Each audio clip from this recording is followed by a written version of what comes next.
Okay, welcome back to the Here We Go Again podcast, the latest episode. I'm joined by Paul Holliday, who makes his debut on the podcast, and we've got another special guest today, Alan Thompson. How are you? I'm all right, thank you.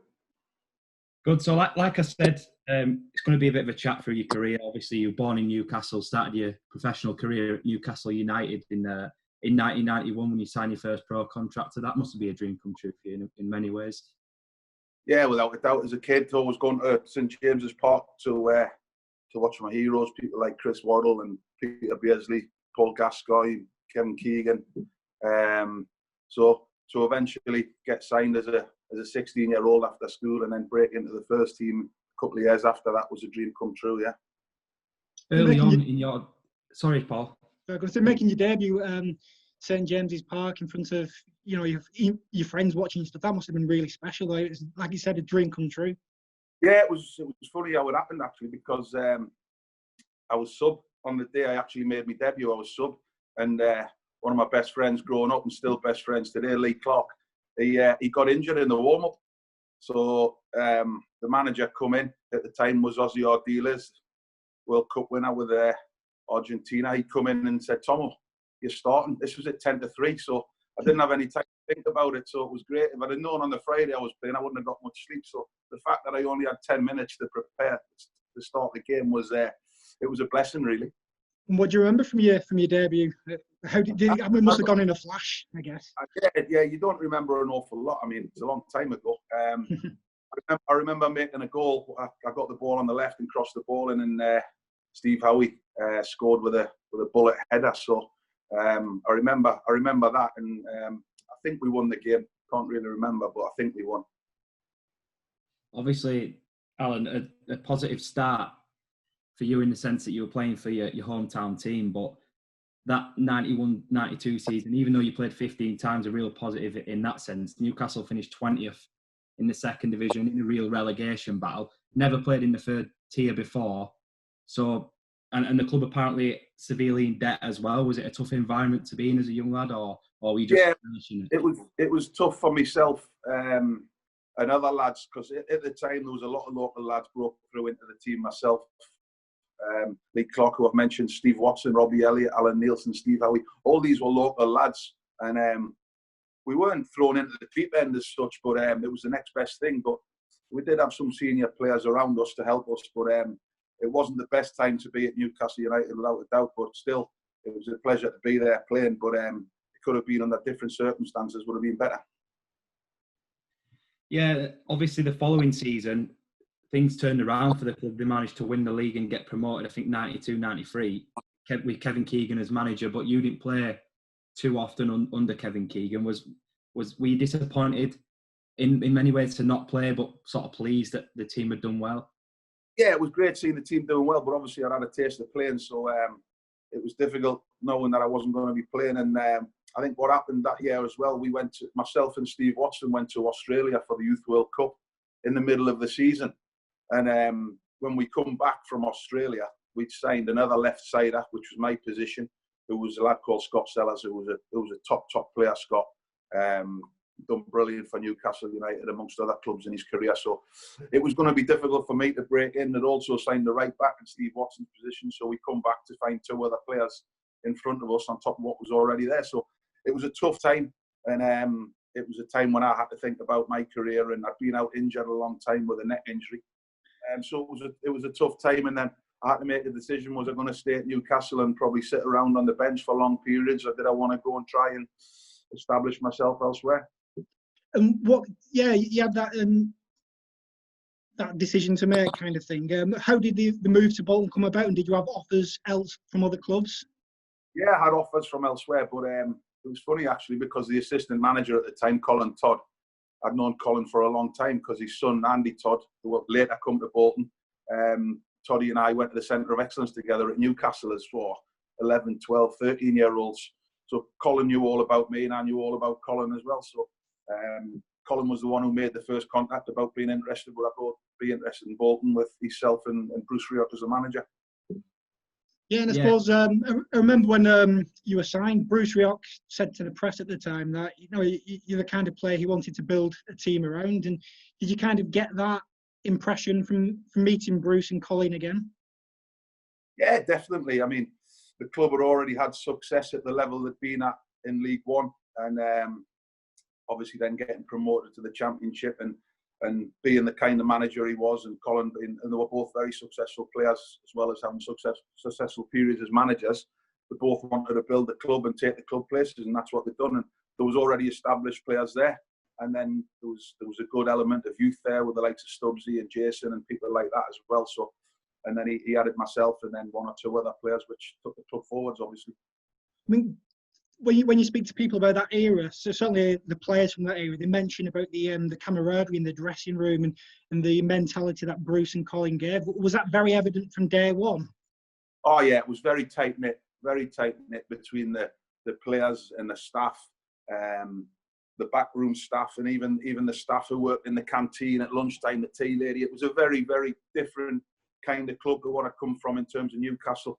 There was a real connection between the players and the fans, and that wasn't so much the case at Newcastle. We trained in Durham, which was 20 odd mile away from Newcastle. At Bolton, we trained around the corner. We parked the cars at Burnham Park. You got to see the fans most days if they wanted to come and get photographs or autographs or what have you. So yeah, there was a real connection. Yeah. Yeah, I remember that time as well, because like I worked at the ticket at the time, and I remember you, Didzy, and a couple of other players used to come in and help with the telephones when things were busy. Yeah, we'd pop in and do a little bit as long as we got a cup of tea and a biscuit out of it. Like, that was all right. It was. You got to know everyone on first name terms, and there was no superstars. We were all the same. So I watched your podcast with John McGinn last week, which was interesting. So still can't understand the word he says, but there you go. Which players would you say you clicked with first out of the squad? Who did you sort of get to know? Didzy was very helpful. Obviously, Didzy had been a young lad moving away from Bolton to go to Southampton, so he knew what it was about. John was great with me. They were the senior boys, and I obviously clicked with Jason and Stubbsy very quickly as well, because they weren't too dissimilar to me in age. Yeah, the first season that you were there, John McGinley, Owen Coyle scored 50 goals between them that season, but you were third on the list with 8 goals. I mean, you must have been pretty pleased with your first season at the club. Did they score 50 between them? I think McGinley scored 33 of them, though, saying that. I was going to say McGinley scored 41, Coyle scored 9. No. Yeah, they were quite prolific. And I'd like to think I had a few assists along the way. Yeah, I was just going to add to that there. As a winger, it must have been pleasing to sort of be running down the wing and then look into the box, and you've got players like, obviously, McGinley, who we know as a poacher. On the end of it. When you're a wide man like myself and Didzy on the other side, you just have to, a lot of the time, pick out an area, and then you've got to trust John and Coyle or whoever was playing up front on that day. You've got to trust their instincts to get on the end of a ball. And some crosses would have been, on a sixpence for them, and some crosses might not have been the best cross, but them lads were prepared to make bad crosses into good crosses to get themselves a goal, and brave at that. Yeah, one game that sticks out for me from that period was the game against Forest. I think it was live on Granada at the time. It was like one of the first live games Bolton had been on for a while. And it was a real roller coaster of a game, which we ended up winning. But you obviously scored a fantastic goal with the outside of your left foot. What do you remember from that game? And, you brought so much to the team, really. I just remember it being a televised game. I think it was the first televised game I was involved in. And I remember Stan Collymore was playing for them. And an old teammate of mine was in goal for them, Tommy Wright. I was at Newcastle when I was at Newcastle. So my mum and dad's got that photograph still to this day in the front room in the house with ball coming off the outside of my left foot. So, no, that's a good memory. Obviously a first televised game, it's special, isn't it? Yeah, but you were one of the lucky players who played at Burnham Park and the Reebok Stadium, as it was called then. Burnham Park's a classic historical ground. I mean, you must, like you said, you've had great memories there. What was it like to play in front of the crowds there, particularly when they were quite full? The atmosphere was phenomenal, really, wasn't it? Yeah, there were great days there. A real old football stadium, wasn't it? And it was the pitch was elevated. The atmosphere when it got going was electric. Obviously, a lot of stands in that ground as well, not seating. So, very compact, and it was a tough place for teams to come and get results because of the way we played as well, and the backing of the Burnley Roar. Yeah. Going towards the last season at Burnden as well, it was such a special season in many respects. Not only was it the last season, which was quite emotional for a lot of fans, but it was a record-breaking season as well, getting back to the Premier League. Yeah, it was a special season, and as I heard John say last week, he scored the last goal, and he was desperate to score the first goal going to the new ground. But I remember scoring myself in the last game, so I was delighted to be a part of that as well. So it was a special season.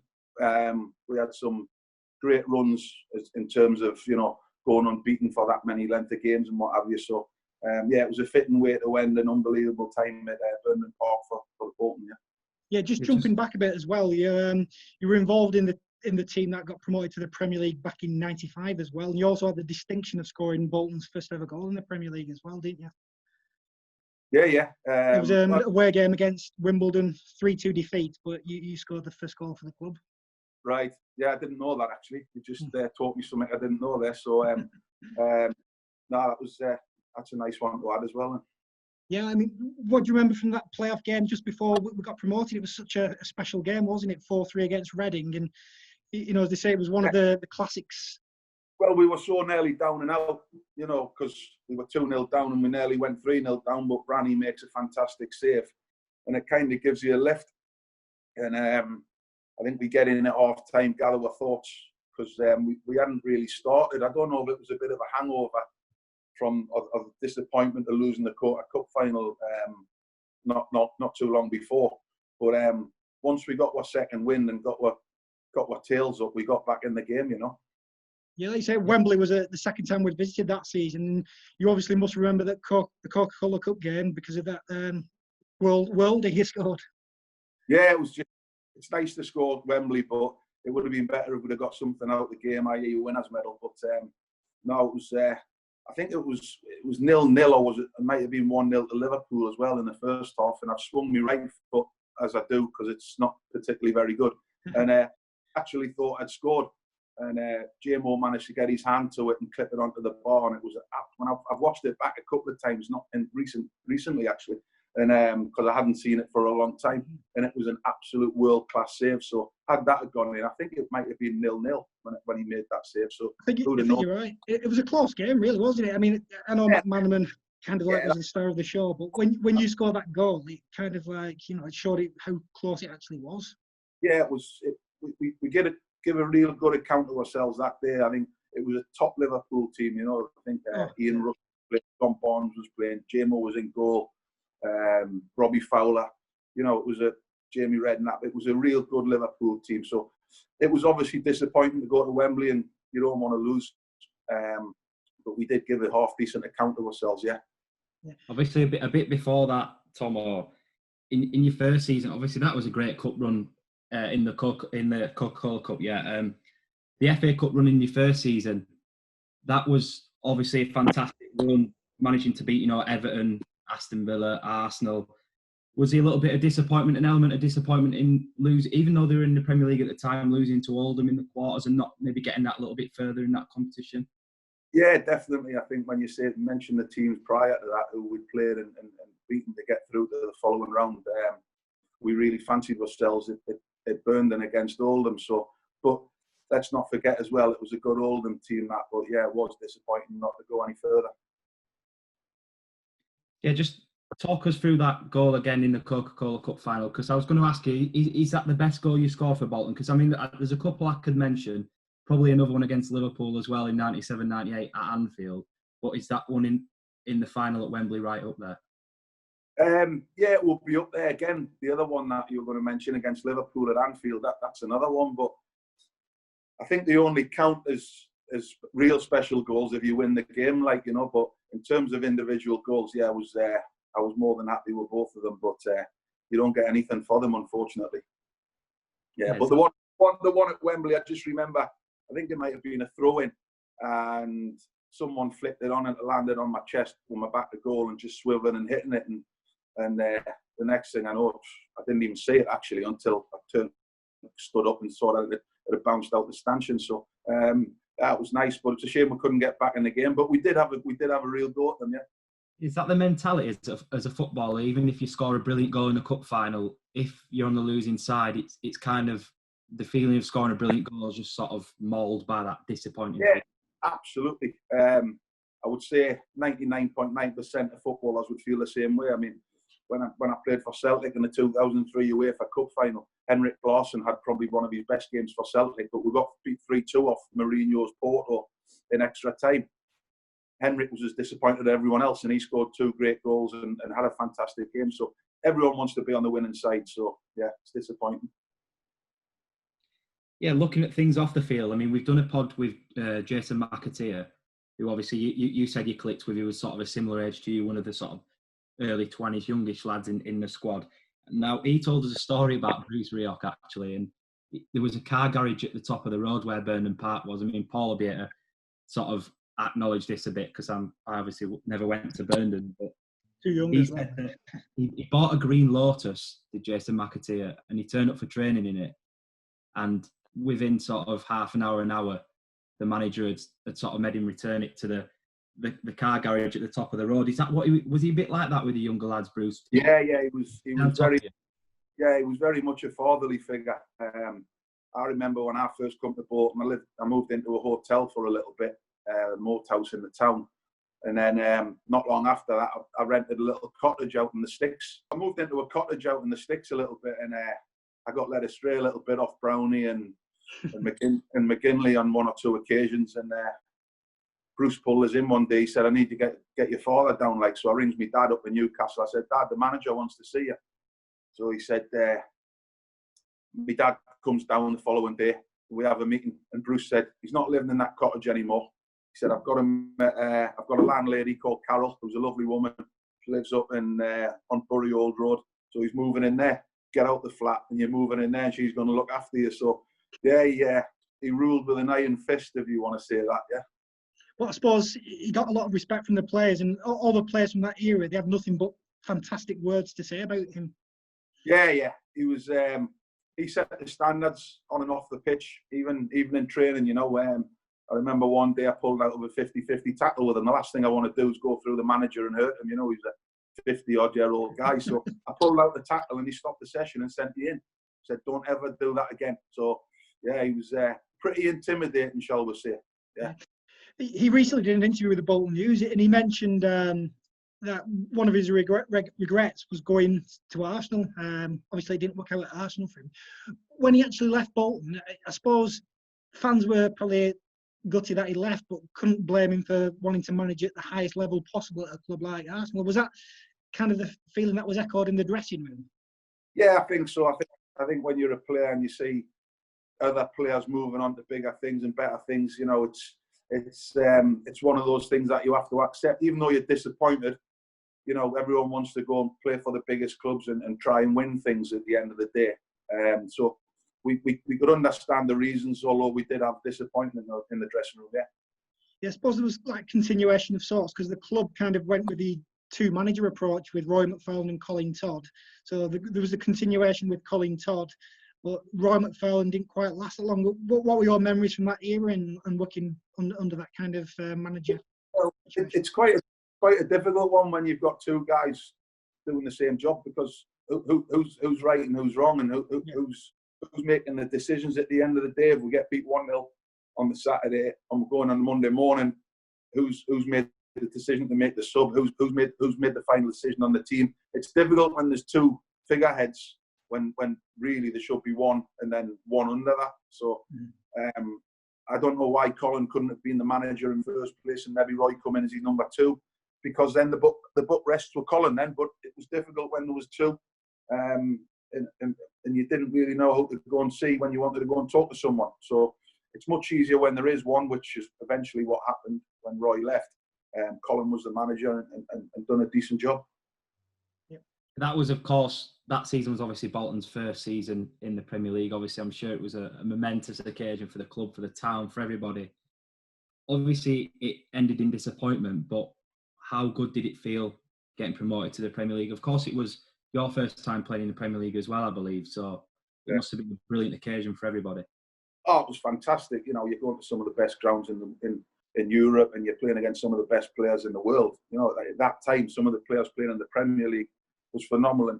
And for Bolton to do that, not too long before that, they'd been playing in League One, and then you know, a couple of years later, they're in the Premiership, you know, sparring against the big boys, and some great occasions. Yeah, really was for the fans as well, I'm sure.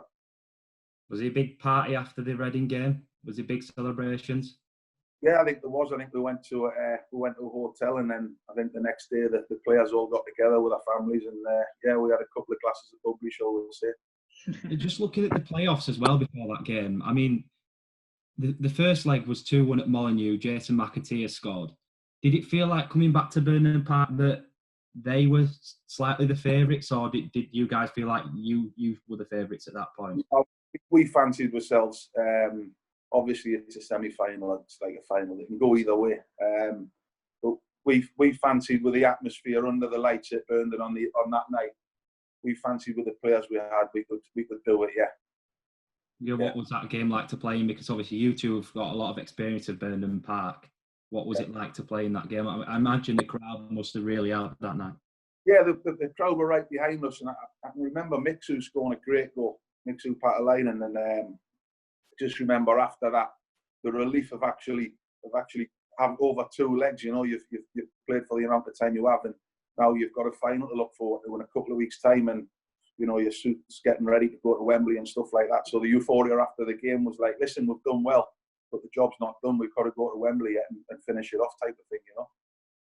Yeah, we touched on that final a little bit, and I've spoke to a few of your teammates from that era on the podcast, and they say sort of a similar thing to what I'm going to say now. They said that playing against Liverpool at Wembley sort of a month or two earlier, even though you lost the game, the experience set you up in good stead. The playoff final, it gave you maybe a little bit of a mental edge going into the game over Reading. Yeah, I think going and having the Liverpool experience definitely helped us, but then I'm not sure if it affected us in the first half of the game against Reading in terms of the mental scar of losing the game type of thing, until I think after half time, and we had a little blowout at half time in the dressing room. I think we got a lot of the cobwebs out the way and thought, come on, we've got 45 minutes here or the season's dead, you know, we've got nothing out of it. And it's been a great season. We've got to a cup final, albeit got beat off Liverpool. We got to Wembley, we're 2-0 down. What we're going to do, lie down and let the season just fizzle away, or we're going to have a go? And we had a go 45 minutes, and then we got another 30 minutes in extra time to finish it off. So there it was all the season rested on 45 minutes against Reading. So, but I think that Liverpool game, it might have affected the start of the game against Reading, but I think once we settled down into the game, the Liverpool game might have just helped us. Yeah. I mean, obviously I was a fan at the time, and I still am. But at Wembley at that time, I think as soon as Brannigan made that save, you could feel amongst the Bolton fans that, you know, that was the turning point. Was it? Well, you do. The fans would feel the same as the players. Yeah. You know, played it a little bit. You're 2-0 down in a playoff final, and then it's just little moments like that can change games. And Branny, you know, good a character as he was a very, very good goalkeeper, and obviously got recognition for the Republic of Ireland as well. So shows you how good he was. And you know, big players make, you know, big decisions and big moments, and Branny done that, and it gave everyone a lift. We sensed the lift of the atmosphere changing in the Bolton end of the ground, which definitely gave us a lift. Yeah, and the heads dropped at the Reading end as well. You could almost like feel it. It was just an amazing experience. Yeah, yeah. We're just thinking if we get a goal back, that them missing a penalty could severely affect their mentality, and that's just what happened. Like, you know. Yeah, you scored the club's first ever goal in the Premier League the following season. How tough was that season? I mean, and obviously you got the chance to play in the Premier League again with Bolton, and things sort of were a little bit better. I know 2 relegations, but that first season finishing bottom of the league, sort of adrift from the pack, how tough was it? Yeah, well, it was very tough, but wasn't that the season where we got the goal disallowed against Everton? Yeah, was that that was the first season at the Reebok that, what was that? against Everton. Yeah, that was 2 seasons afterwards. Oh, was it? Right. What was that, the first season then? The first season finished bottom of the league, didn't we? That was after the Reading one. Summer. Yeah. And then it was, like Paul said there, it was it Roy McFarland and Colin Todd at first in joint charge? Yeah. But we finished bottom of the league, didn't we? I mean, did it feel like that we weren't good enough at that point, or what were the reasons for sort of struggling as much as we did in that season? We were still at Burnley then, weren't we, as well? I don't know. It was just a tough one. You know, you're making a step up from championship level, which is obviously a good level of football, to a different level. I think one of the first games was at Burnham Park against Blackburn Rovers, or Newcastle, I think. Yeah, Newcastle, and they just signed Les Ferdinand and David Ginola. You know, and I think that was our first home game of the season. I think, is that correct? Yeah. And that was just David Ginola just tore us to shreds, like, and I remember Les Ferdinand scoring a great goal. So we were playing against real top players, which was a huge step up, you know. And I know the cup final against Liverpool, we were playing against a very good Premier League team. But when you're doing it week in, week out, you've got to be at a certain level, and I just don't think we were quite up to getting to that level week in, week out. Whereas cup games, you can bring yourself up to that level for the one-off game. Whereas when that time, I don't think we were ready for that challenge of getting week in, week out to that level to win games in the Premier League. But then obviously we bounced back in incredible style the following season. I mean, we were by far and away the best team in Division 1 when we won the title. Yeah, without a doubt. I mean, it is disappointing when you get relegated from the Premier League, that's the only league I've been relegated from. But it's a tough summer. You just want the next season to start and get back on the bridle and start getting results again. And luckily we started the season well, and we went on. We didn't really take the foot off the gas throughout the season. Yeah, whilst at Bolton, you got under 21 recognition, didn't you? You'd played at youth levels before, but making that next step up on the international scene, under 21, you must have been delighted when you got that call through. Yeah. Sometimes you wait and it doesn't happen, but when it comes, it's nice. So there's a few lads in the under 21s as well who I'd played with in the youth system with England as well. So it's always nice to get international recognition. Yeah, it just shows how well you're doing for your club. What do you remember from making your debut for the under 21s? Not a lot, if I'm honest. Not a lot. I haven't got the best memory, mate. But no, it's these occasions, they just seem to come and go, and you know, you just wish you could memorise them and bottle them a little bit and get the feelings that they give you, like, you know. So it's more the bad feelings that you tend to remember, you know, the relegations and getting beaten the Coca-Cola Cup final and things like that, rather than the good ones, you know. Yeah. So, obviously, getting recognition for your country at any level is special, Yeah, the 96-97 season, the one that we mentioned there, the title-winning season. You scored 13 goals that season. Obviously, we won the title by a big margin. Two things, really. As a squad, you must have felt on top of your game. And I know, obviously, you've been a part of a Celtic team that have dominated in Scotland. But as an individual season, that season must be right up there in terms of a team completely dominating. Yeah, myself personally, I just felt every time I went on the pitch, I was going to have a decent game, and I just felt whoever I was playing against, I was going to get the better of. And yeah, but that's purely and simply down to the manager and getting your confidence levels to it, you know, and getting yourself right in the head. And that's like anything. If you're playing well week in, week out, it's difficult to get out of that run. And we just seem to have players all over the park doing their jobs to the best of their ability. And if you've got that, you know, you've got a right chance of having a successful team. And that's what we had that season at Bolton. There wasn't really anyone who didn't have one of the best seasons in their career at that given time. It must have been good to get another crack at playing in the Premier League, sort of not long after we played in the Premier League before. Yeah, a bit of a yo-yo time, up, down, up. So obviously it's tough, but I think we were slightly better prepared that season up. I think the club had spent and brought in some new faces. And it was obviously moving to a new ground as well, which was tough. But it was something that the club felt had to happen. Yeah, just before we talk about that season, I mean, obviously there was a transition in stadium. You also you scored the first goal at the Reebok, like Paul said earlier, but you scored in the last game at Burnham as well in that 4-1 win against Charlton. That's sort of a fitting farewell, really, isn't it? Yeah. Obviously, it was an emotional game, that last one at Burnley, and it was great. I think we won 3-1. Is that right? 4-1 it was, yeah. 4-1, yeah. So I think John might have scored a couple. I scored one, and I'm not sure who scored the other. But no, it was a fantastic way to finish there, winning 4-1 against Charlton, I think it was. And then obviously a bit of a party after that game. Obviously celebrating Burnley and getting promoted. Yeah, I think it was Jerry Taggart, I believe, that scored the other goal in that game. Jerry, Right. yeah.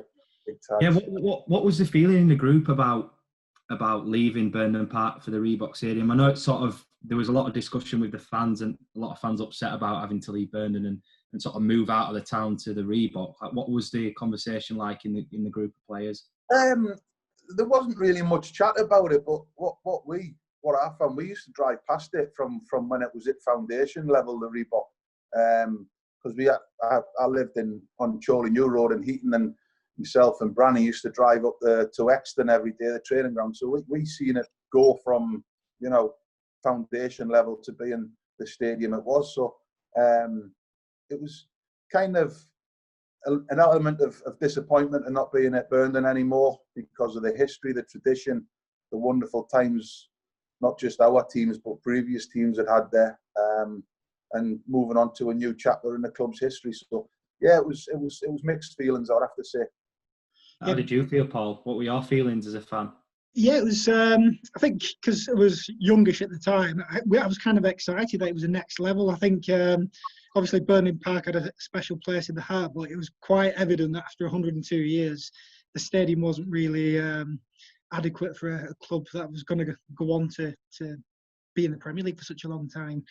But so yeah, it was exciting. Like Tomo said, I used to drive up and you just see it built from literally fields to what it is now with a retail park. It was special. And going to that first game, Alan, against Everton, I think it was early September, because obviously it was quite a tough ask to get it built on time for the start of the season. I think we got special permission from the league to play the first three or four games away from home. Yeah. So that first game against Everton, what was it like for you? Because I remember you were still laying the tarmac, weren't you, the day before? So just to get everything ready. I was getting everything ready, but the pitch and everything about it, it was going to be a great place to play football. And I remember the Everton game, 0-0, and we should have won. Really, we scored a goal. I think it was Big Jerry Taggart scored a goal, and if you jump ahead 8 or 9 months, that those 3 points would have kept us in the Premier League, I think so. Just shows you we didn't have the technology back then, but that would have made such a difference to our season had we been awarded the win. Although Tags would have had the first goal at Reebok then, but I'd rather Tags have it than me and get the 3 points, which would have kept us up without a doubt. Yeah, that was your last season at the club, of course, and like you say there, if VAR exists in 97, 98, we stay up, because obviously it goes right down to the wire and we go down at Chelsea. That must have been so disappointing to have almost kept the club in the Premier League, but for a decision like that in the Everton game, really.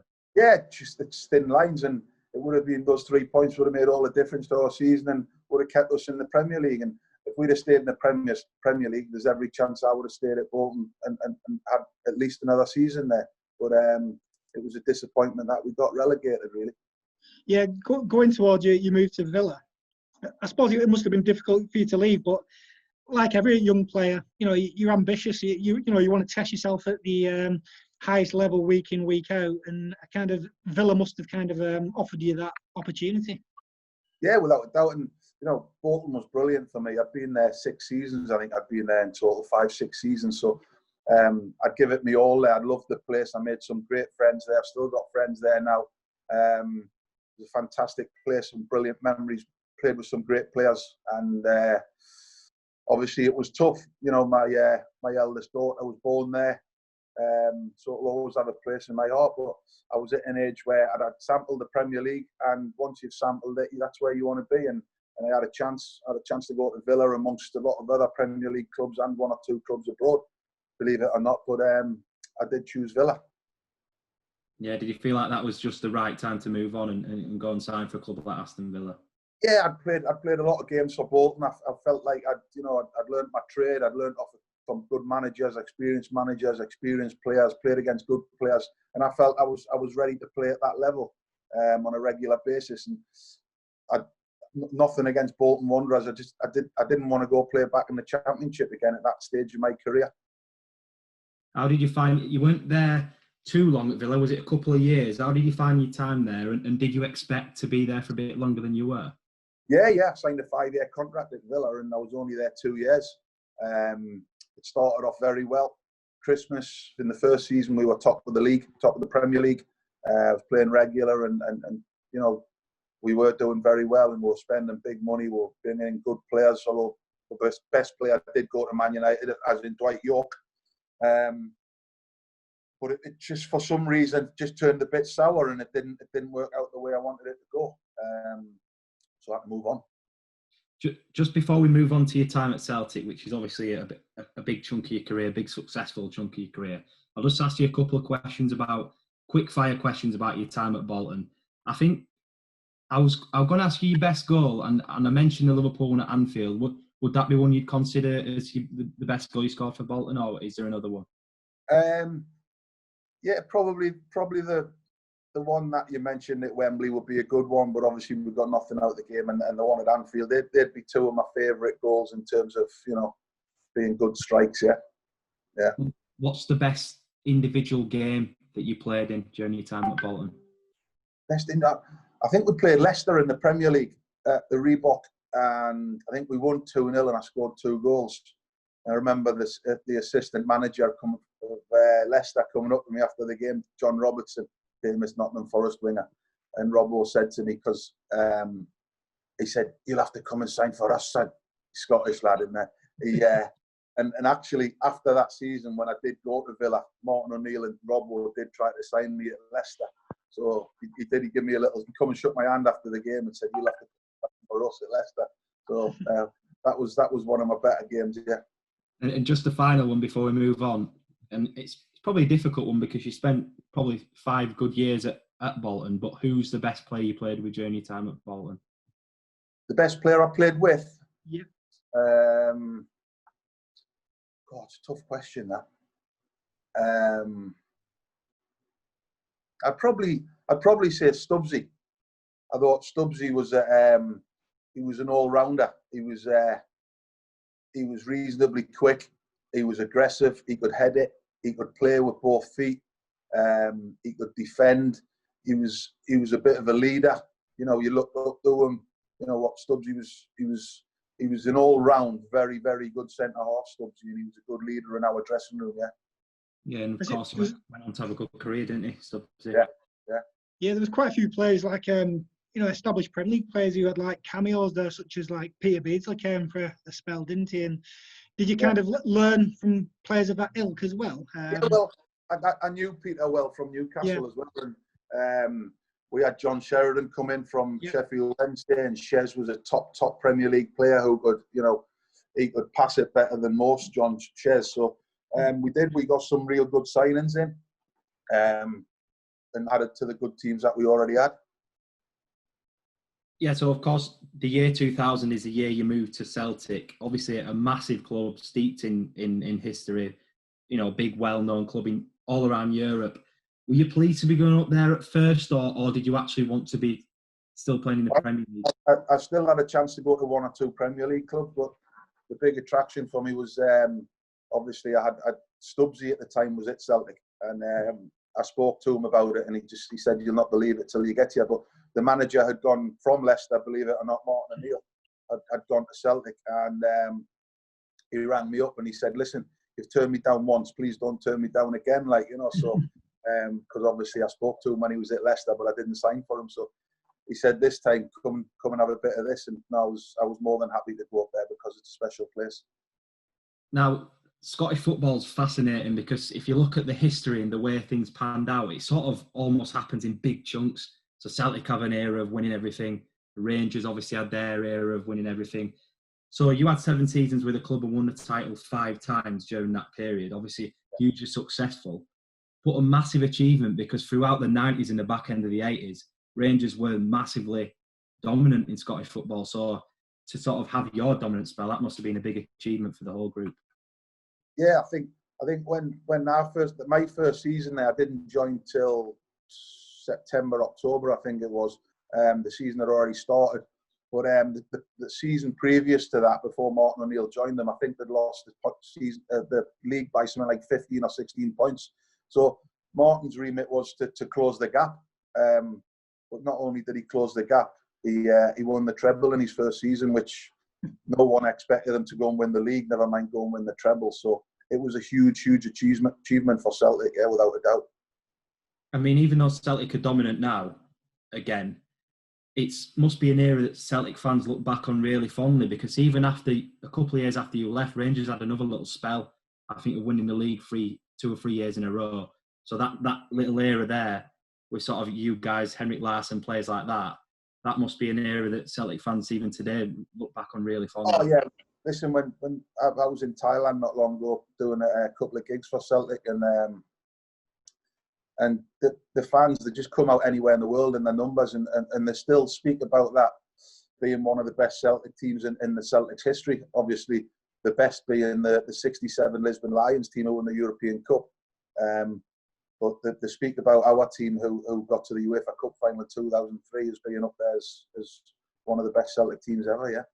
So it's obviously a pleasure. Yeah, I'm going to move on to that UEFA Cup final soon, but just a question as just a regular English football fan, sort of looking from the outside in. What were the Old Firm games like to play in? Because for me, I think that's probably the biggest rivalry in British football, isn't it, really? Would you agree with that? Yeah, I would say so. It's difficult to describe them. The only way you would get the feeling is to go to one, really. And if you go and watch one, you'd get a slight idea of what it would be like to play in one. I've been fortunate enough. I think I played in 27 or 28 Old Firm games, and I've been to watch one or two. And even the couple that I have been to watch as a supporter, it gives you a buzz. So you can only imagine what it would get actually playing in one. Yeah, very, very special. You managed to score in a few, I believe, as well, didn't you? Yes. Off the top of my head, yeah, I scored 7. 7. Yeah.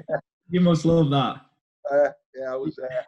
I don't know. I just had a knack of scoring against them on a fairly regular basis. So I get reminded of that quite often.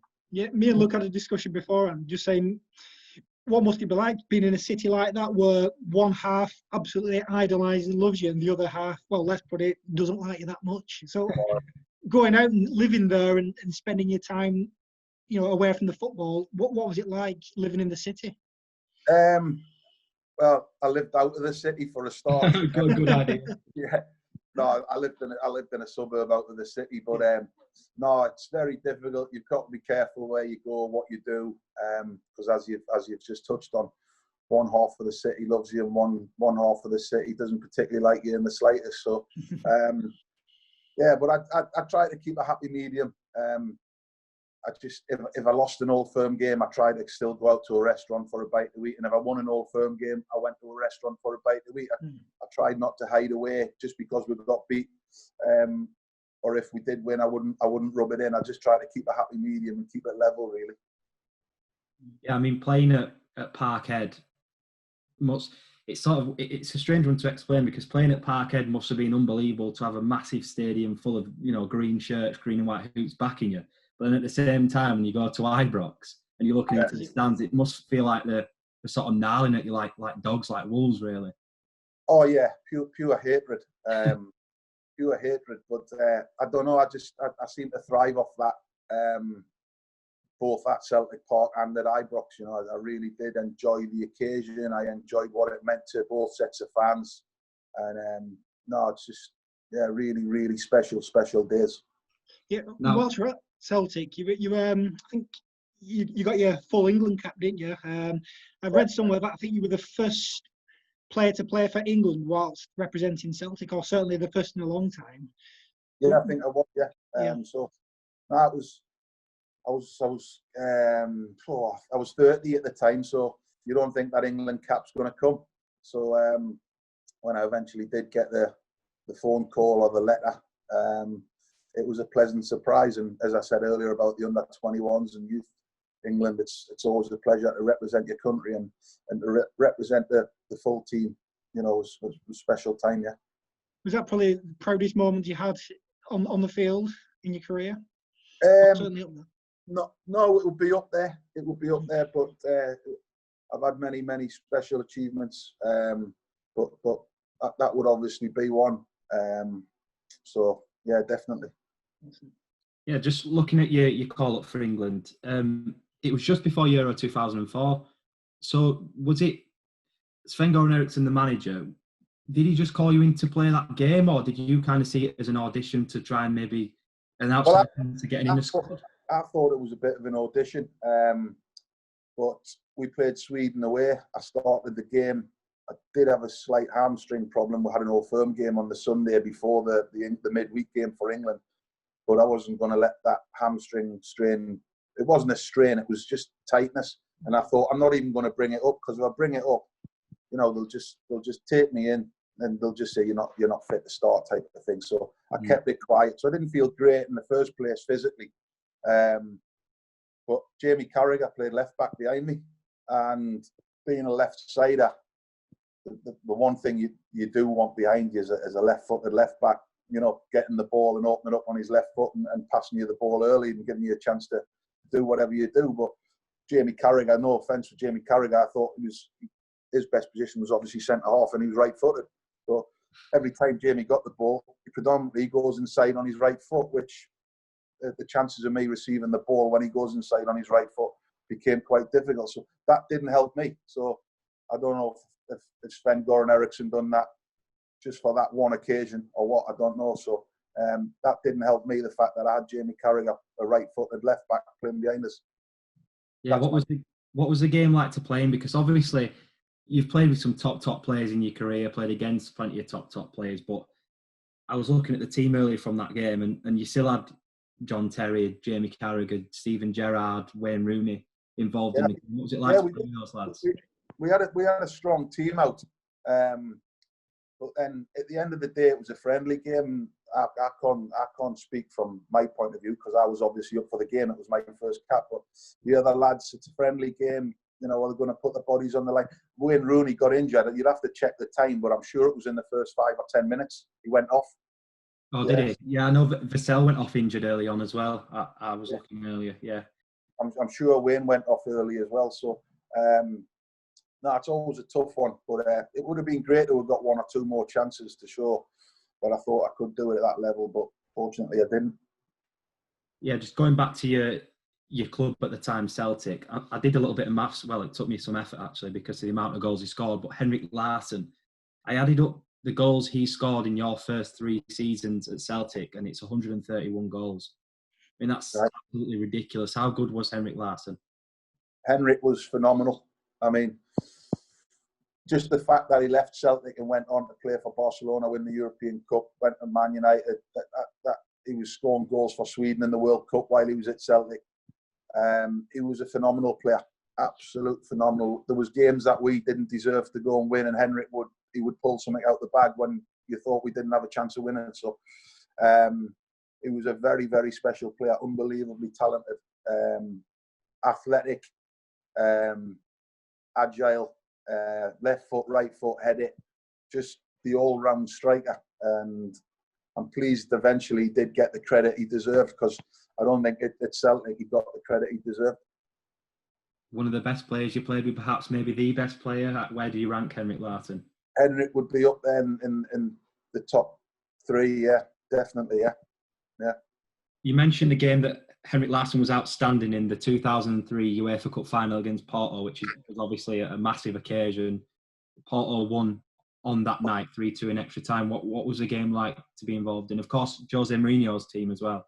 Yeah, they went on to win the Champions League the following season, so they were a good, very, very good outfit with some quality players. We took them all away. We went down to 10 men in extra time. Bobo Baldi got sent off for us, so extra time against a good team in the temperature that it was on the night in Seville was so hot. We pushed them so close, but we just ended up getting pipped 3-2. But it was a good game. Some of their tactics weren't ideal, quite frustrating. I.e. time wasting, lying around, rolling around on the floor and things like that. So it was a frustrating night, and disappointing not to go on and win it after the run we had, the teams that we'd beat on the run, you know. Yeah, there's a story to come out of that game. Because obviously, before we did this interview, I was doing a little bit of research, and I went on YouTube, typed in your name, and you did an interview alongside some of your former teammates. I think Jackie McNamara was on there. And you were speaking about an incident with Mourinho at half-time. Did you sort of spark a fight in the tunnel, spraying Lucasade on him? Did that happen? Or? Yeah. I'll have to hold my hands up again. Yeah, I did. Yeah, he was getting a bit lively in the tunnel, Mourinho, and I'd have got a Lucasade bottle in my hand, so I just decided to scoosh it in his face, like, you know. So that started a riot. Well, I'd done a run back to the dressing room. Yeah.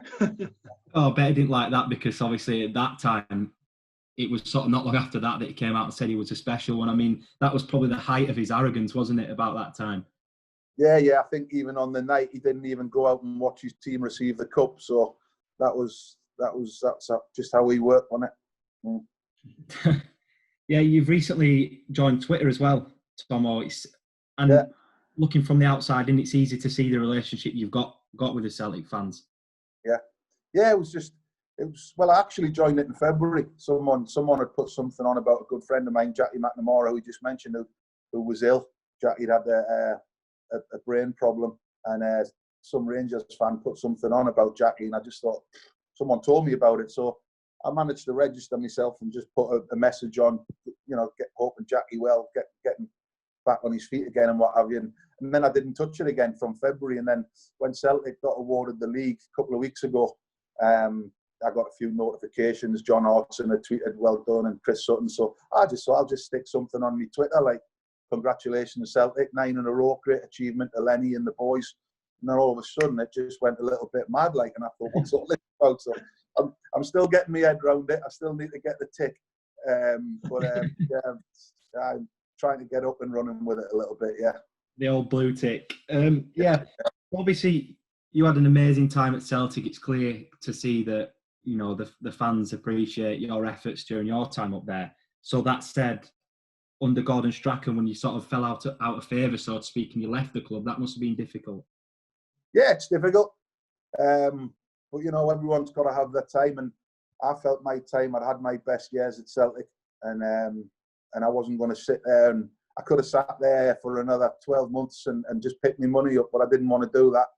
I wanted to go and I wanted to play, and I left and went to Leeds United for 18 months. So it would have been easy just to stay at Celtic, but I didn't want to sit on the bench, pick my money up and watch the team go and achieve things on the park and not be a part of that. So, but I couldn't complain. It was an unbelievable part of my career. So, no, it was disappointing, obviously, but all good things come to an end, unfortunately. Yeah, and then the last little chapter at Leeds United, you said you wanted to sort of move on and play football. Did that happen? How did you find your time at Leeds? Yeah, Leeds was great. Problem was with Leeds, I was travelling from Newcastle every day. I'd moved from Glasgow to Newcastle, and my body wasn't coping very well. My cough, I kept getting cough strains, so I didn't play anywhere near the amount of games I wanted to play. I went in, Dennis Wise made me captain as soon as I arrived, but unfortunately I just couldn't keep fit, and it didn't work out very well at all, really. In hindsight, I should have moved closer, but I didn't. Dennis Wise is an interesting character. What was he like to sort of work with? Because as a player, he was obviously tenacious. Dennis was great as a manager. Dennis, and he had Gus Poyet, obviously, as his assistant. They were both very, very good, and they worked very well together. But obviously, at some stage, Gus wanted to go on his own and try on his own management, which he has. And Dennis has seemed to just do his little bit of TV work now. But I thought Dennis had all the credentials to be a real top manager. Very good tactically, very good mentally, very good with set plays and things like that. Great with the physical side of it, about getting prepared for games. He just couldn't keep me fit. So, yeah, no, he was good, Dennis. Yeah, then obviously you had a little loan spell at Hartlepool, and I believe you retired at the age of 34. Was that the decision? Was that what made you mind up your injury? Yeah. I went to Hartlepool for a month because it was close to Newcastle. And Dennis said to us, "Look, why don't you go up there? It's not far from your house. Play some games, get a bit of fitness up, come back here and give us a hand towards the end of the season," because we were looking for promotion to the Championship from League One. And when I went to Hartlepool, Dennis left Leeds and he went to Newcastle as director of football. And Gary McAllister come into Leeds, and he called me back from Hartlepool. And bizarrely, I was at Hartlepool. I think I played 5 or 6 games in the month. Not a problem. Trained most days.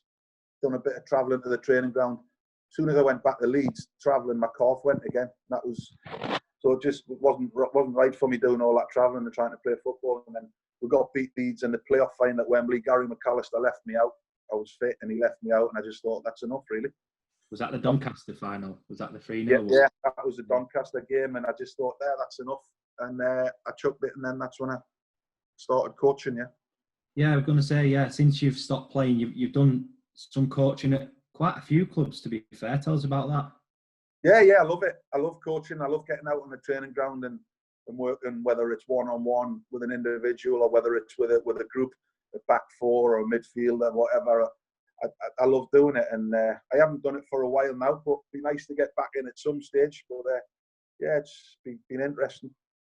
Yeah, what's the life of Alan Thompson at the minute? Is that just the aim to try get back into coaching, or what? Yeah, I'd like to get back into coaching at some stage when the time's right. Yeah, and hopefully get that opportunity.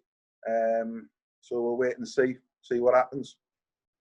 Well, it's been fantastic to speak to you, Alan. Thanks a lot. No problem, guys. Yeah, thanks a lot, Alan. Great to see you again after all these years.